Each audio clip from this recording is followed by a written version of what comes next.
ਹੋਵੇ ਭਲਾ ਤੇਰਾ ਤੇ ਕਰੇ ਸਦਾ ਤਰੱਕੀਆਂ ਤੂੰ ਦੇਣ ਬੱਚਿਆਂ ਨੂੰ ਦਿਲੋਂ ਇਹ ਅਸੀਸਾਂ ਦੁਨੀਆਦਾਰ ਦੇ ਕੇ ਸਮਝ ਸੂਝ ਸਮਝਾਉਣ ਔਲਾਦ ਤਾਈ ਦੱਸ ਦੁਨੀਆ ਵਾਲੇ ਸਭ ਚੱਜ ਅਚਾਰ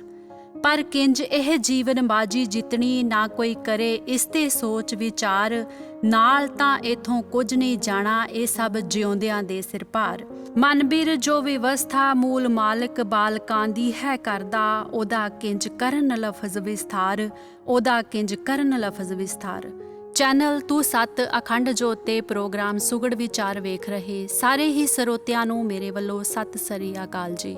ਪ੍ਰੋਗਰਾਮ ਸੁਗੜ ਵਿਚਾਰ ਵਿੱਚ ਅੱਜ ਸਾਡੇ ਵਿਚਾਰ ਦਾ ਕੇਂਦਰ ਹੈ ਅਸੀਸ।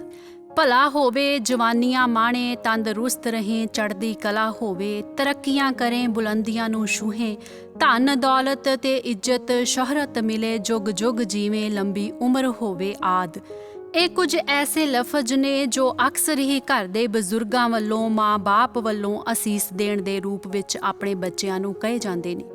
ਬੱਚੇ ਦੇ ਜੀਵਨ ਲਈ ਉਹਦੇ ਆਉਣ ਵਾਲੇ ਭਵਿੱਖ ਦੇ ਹਰ ਪੱਖ ਨੂੰ ਲੈ ਕੇ ਬੱਚੇ ਦੇ ਵੱਡ ਵਡੇਰੇ ਸਦਾ ਚਿੰਤਤ ਰਹਿੰਦੇ ਨੇ ਤੇ ਚਾਹੁੰਦੇ ਨੇ ਕਿ ਬੱਚੇ ਦਾ ਆਉਣ ਵਾਲਾ ਕੱਲ੍ਹ ਆਉਣ ਵਾਲਾ ਭਵਿੱਖ ਬੱਚੇ ਲਈ ਹਰ ਪੱਖ ਤੋਂ ਸੁਖਦਾਇਕ ਹੋਵੇ। ਇਸ ਲਈ ਬੱਚੇ ਨੂੰ ਦੁਆ ਦੇ ਰੂਪ ਵਿੱਚ ਅਸੀਸਾਂ ਦਿੰਦੇ ਨੇ। ਗੁਰਦੁਆਰਿਆਂ ਮੰਦਰਾਂ ਮਸੀਤਾਂ ਆਦਿ ਧਾਰਮਿਕ ਅਸਥਾਨਾਂ ਤੇ ਜਾ ਕੇ ਬੱਚਿਆਂ ਦੇ ਉਜਵਲ ਭਵਿੱਖ ਲਈ ਮਿੰਨਤਾਂ ਕਰਦੇ ਨੇ ਦੁਆਵਾਂ ਮੰਗਦੇ ਨੇ ਤੇ ਕਈ ਤਰ੍ਹਾਂ ਦੇ ਚੜ੍ਹਤ ਚੜ੍ਹਾਵੇ ਵੀ ਚੜ੍ਹਾਉਂਦੇ ਨੇ। ਪਰ ਬੱਚੇ ਲਈ ਉਹਦੇ ਵੱਡ ਵਡੇਰਿਆਂ ਵੱਲੋਂ ਦਿੱਤੀਆਂ ਅਸੀਸਾਂ ਮੰਗੀਆਂ ਦੁਆਵਾਂ ਕੀਤੀਆਂ ਮਿੰਨਤਾਂ ਜਾਂ ਮੰਨਤਾਂ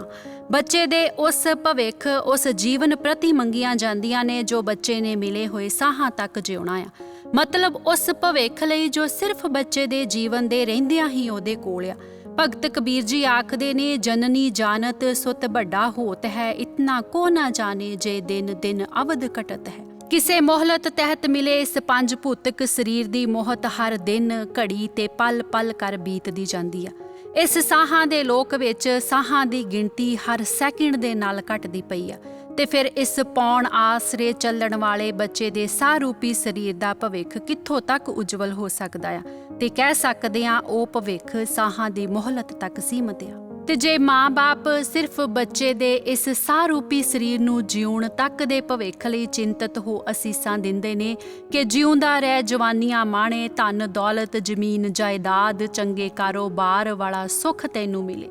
ਤਾਂ ਇਸ ਚੱਲਦੇ ਹੋਏ ਸਮੇਂ ਦੀ ਰਫ਼ਤਾਰ ਨਾਲ ਇਸ ਬੀਤਦੇ ਹੋਏ ਸਾਹਾਂ ਦੀ ਚਾਲ ਦੇ ਨਾਲ ਅਖੀਰ ਇਹ ਸਾਰੀਆਂ ਅਸੀਸਾਂ ਛੋਟੀਆਂ ਪੈ ਜਾਂਦੀਆਂ ਨੇ ਕਿਉਂਕਿ ਨਿੱਕੇ ਜਿਹੇ ਬੱਚੇ ਦੇ ਬਚਪਨ ਤੋਂ ਸ਼ੁਰੂ ਹੋਇਆ ਇਸ ਜੀਵਨ ਦਾ ਸਫ਼ਰ ਕਦ ਪੁਲਾਂਘਾਂ ਪੁੱਟਦਾ ਬੁਢਾਪੇ ਦੀ ਦਹਿਲੀਜ਼ ਤੇ ਆਣ ਦਸਤਕ ਦਿੰਦਾ ਇਹ ਇਨਸਾਨ ਨੂੰ ਖੁਦ ਵੀ ਪਤਾ ਨਹੀਂ ਲੱਗਦਾ।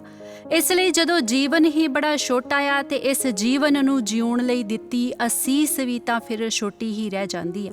ਤੇ ਫਿਰ ਇੱਥੇ ਇਹ ਸੋਚਣਾ ਤਾਂ ਬਣਦਾ ਹੀ ਆ ਕਿ ਉਹ ਕਿਹੜੀ ਅਸੀਸ ਆ ਜੋ ਸਿਰਫ ਇਸ ਜੀਵਨ ਨੂੰ ਜਿਉਣ ਵਾਲੇ ਭਵਿੱਖ ਤੱਕ ਹੀ ਸੀਮਤ ਨਾ ਰਹਿ ਕੇ ਆਤਮਕ ਭਵਿੱਖ ਨੂੰ ਵੀ ਉਜਵਲ ਕਰਨ ਵਿੱਚ ਸਹਾਇਕ ਹੁੰਦੀ ਆ। ਤਾਂ ਪੰਜਵੇਂ ਪਾਤਸ਼ਾਹ ਫਰਮਾਨ ਕਰਦੇ ਨੇ ਕਹਿੰਦੇ ਪੂਤਾ ਮਾਤਾ ਕੀ ਆਸੀਸ ਨਿਮਖ ਨਾ ਬਿਸਰੋ ਤੁਮ ਕੋ ਹਰ ਹਰ ਸਦਾ ਭਜੋ ਜਗਦੀਸ਼। ਜਿੱਥੇ ਮਾਂ-ਬਾਪ ਬੱਚੇ ਨੂੰ ਦੁਨੀਆਦਾਰੀ ਦੇ ਹਰ ਪੱਖ ਤੋਂ ਵਾਕਫੀਅਤ ਕਰਵਾ ਨਾਲ ਹੀ ਉਸ ਕੰਮ ਵਿੱਚ ਸਫਲ ਹੋਣ ਲਈ ਅਸੀਸ ਵੀ ਦਿੰਦੇ ਨੇ ਉੱਥੇ ਹਰ ਮਾਂ-ਬਾਪ ਦਾ ਇਹ ਫਰਜ਼ ਪਹਿਲ ਦੇ ਆਧਾਰ ਤੇ ਬਣਦਾ ਏ ਕਿ ਜਿਸ ਜ਼ਰੂਰੀ ਕੰਮ ਨੂੰ ਕਰਨ ਦੇ ਲਈ ਬੱਚੇ ਨੂੰ ਇਹ ਪੰਜ ਭੂਤਕ ਸਰੀਰ ਮਿਲਿਆ ਆ ਜਿਸ ਕੰਮ ਬਾਰੇ ਗੁਰੂ ਗੁਰਬਾਣੀ ਸਾਨੂੰ ਆਗਾਹ ਕਰ ਸਮਝਾਉਂਦੀ ਹੋਈ ਆਖਦੀ ਆ ਗੋਬਿੰਦ ਮਿਲਣ ਕੀ ਇਹ ਤੇਰੀ ਬਰੀਆ। ਤੇ ਇਸ ਮੌਕੇ ਇਸ ਵਾਰੀ ਪ੍ਰਤੀ ਬੱਚਿਆਂ ਨੂੰ ਸੁਚੇਤ ਕਰਨ ਨਾਲ ਹੀ ਅਸੀਸ ਵੀ ਦੇਣ ਇਸ ਮਕਸਦ ਵਿੱਚ ਕਾਮਯਾਬ ਹੋਣ ਦੀ ਤਾਂ ਬੱਚਾ ਆਪਣੇ ਮਾਂ-ਬਾਪ ਦੇ ਪਾਏ ਹੋਏ ਪੂਰਨਿਆਂ ਤੇ ਚੱਲਣ ਦੀ ਕੋਸ਼ਿਸ਼ ਕਰ ਆਪਣੇ ਜੀਵਨ ਦੇ ਅਸਲ ਮਨੋਰਥ ਪ੍ਰਤੀ ਵੀ ਜ਼ਰੂਰ ਹੀ ਸੁਚੇਤ ਹੋ ਸਕਦਾ ਹੈ।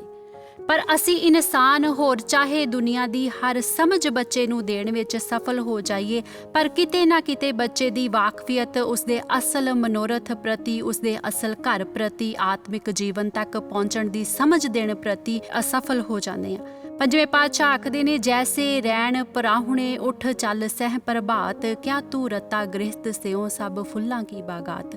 ਮੇਰੀ ਮੇਰੀ ਕਿਆ ਕਰਹਿ ਜਿਨ ਦੀਆ, ਸੋ ਪ੍ਰਭ ਲੋੜ ਸਰ ਪਰ ਉੱਠੀ ਚੱਲਣਾ, ਛੱਡ ਜਾਸੀ ਲੱਖ ਕਰੋੜ। ਕਿਉਂਕਿ ਜੇ ਦੁਆਵਾਂ ਨਾਲ ਅਸੀਸਾਂ ਨਾਲ ਲੱਖਾਂ ਕਰੋੜਾਂ ਵੀ ਮਿਲ ਜਾਂਦੇ ਨੇ ਤੇ ਉਹ ਲੱਖਾਂ ਕਰੋੜਾਂ ਮਿਲ ਕੇ ਵੀ ਨਾ ਮਿਲਿਆ ਵਰਗੇ ਨੇ, ਕਿਉਂਕਿ ਰਹਿ ਤਾਂ ਦੁਨੀਆ ਵਿੱਚ ਹੀ ਜਾਣੇ ਨੇ। ਤੇ ਫਿਰ ਕਿਉਂ ਨਾ ਅਸੀਂ ਆਪਣੇ ਜੀਵਨ ਦੇ ਉਸ ਜ਼ਰੂਰੀ ਪਹਿਲੂ ਬਾਰੇ ਸੋਚ ਵਿਚਾਰ ਕਰੀਏ, ਜਿਸ ਬਾਰੇ ਗੁਰਬਾਣੀ ਬਾਰ-ਬਾਰ ਸਾਨੂੰ ਸੁਚੇਤ ਕਰਦੀ ਆ। ਦੇਹੋ ਸੱਜਣ ਅਸੀਸੜੀਆਂ, ਜਿਉ ਹੋਵੈ ਸਾਹਿਬ ਸਿਓ ਮੇਲ। ਬਾਬਾ ਸੱਚੜਾ ਮੇਲ ਨਾ ਚੁੱਕਈ, ਪ੍ਰੀਤਮ ਕੀਆਂ ਦੇਹ ਅਸੀਸਾਂ ਹੈ। ਤੇ ਫਿਰ ਆਓ ਅਸੀਂ ਸਭ ਜਿੱਥੇ ਆਪਣੇ ਸਕੇ ਸੰਬੰਧੀਆਂ, ਸੱਜਣਾ ਮਿੱਤਰਾਂ, ਦੋਸਤਾਂ, ਧੀਆਂ ਪੁੱਤਰਾਂ, ਰਿਸ਼ਤੇਦਾਰਾਂ ਨੂੰ ਦੁਨਿਆਵੀ ਪੱਖ ਤੋਂ ਉਹਨਾਂ ਦੇ ਸੁਖਦ ਜੀਵਨ ਲਈ ਕਈ ਅਸੀਸਾਂ, ਕਈ ਦੁਆਵਾਂ ਦਿੰਦੇ ਹਾਂ, ਉੱਥੇ ਇੱਕ ਹੋਰ ਅਸੀਸ ਸਭ ਨੂੰ ਵੀ ਦਈਏ ਤੇ ਆਪਣੇ ਲਈ ਵੀ ਮੰਗੀਏ ਕਿ ਜਿਸ ਵਡਮੁੱਲੇ ਕੰਮ ਮਾਲਕ ਸਤਿ ਸ੍ਰੀ ਅਕਾਲ ਪੁਰਖ ਪਿਤਾ ਜੀ, ਜੋ ਸਾਡਾ ਸਭ ਦਾ ਮੁੱਢ ਮੂਲ ਆ, ਉਹ ਆਦਿ ਪੁਰਖ ਜੋ ਸਾਡਾ ਸਭ ਦਾ ਆਦਿ ਵੀ ਆ ਤੇ ਸਾਡਾ ਸਭ ਦਾ ਬਾਪ ਵੀ ਆ, ਉਹਦੇ ਤੱਕ ਪਹੁੰਚ ਬਣਾਉਣ ਲਈ,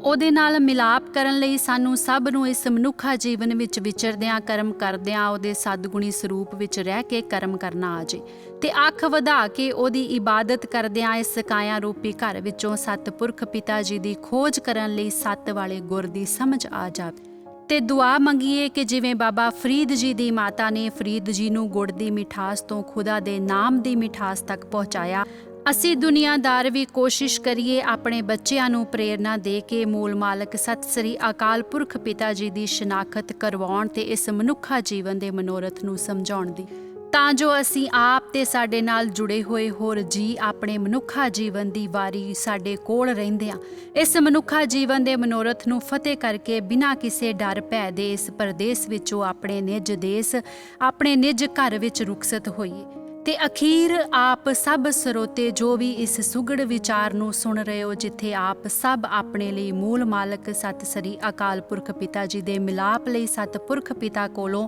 ਅਸੀਸ ਮੰਗੋਗੇ, ਉੱਥੇ ਆਪ ਸਭ ਸਰੋਤੇ ਇਸ ਨਿਮਾਣੇ ਜਿਹੇ ਬੁਲਾਰੇ ਤੇ ਮੇਰੇ ਨਾਲ ਸੰਬੰਧਿਤ ਸਾਥੀਆਂ ਨੂੰ ਵੀ ਇਹੋ ਹੀ ਅਸੀਸ ਜ਼ਰੂਰ ਦਿਓ, ਕਿਉਂਕਿ ਅਸੀਸ ਤੋਂ ਵੱਡਾ ਕੋਈ ਧਨ ਨਹੀਂ। ਤੁਹਾਡੀਆਂ ਦੁਆਵਾਂ ਸਾਡੇ ਵੱਲੋਂ ਕੀਤੇ ਹੋਏ ਇਸ ਉਪਰਾਲੇ ਨੂੰ ਅਸੀਸ ਦੀ ਭਰਪਾਈ ਵਜੋਂ ਇਸ ਨੂੰ ਚਾਰ ਚੰਨ ਹੋਰ ਲਗਾ ਸਕਦੀਆਂ ਨੇ। ਸਤਿ ਸ੍ਰੀ ਅਕਾਲ ਜੀ।